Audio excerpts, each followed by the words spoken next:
Kung ano man ang meron ka ngayon, be happy and contented. Learn to appreciate all the things, all the blessings you received, and all the people around you. Nasabi ko lang sa sarili ko na, siguro ito talaga ang plano ng Panginoon para sa akin.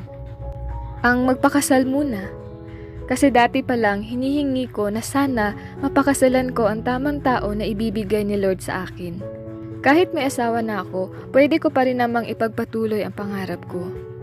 Ang dami kong gusto sa buhay, ang dami kong plano.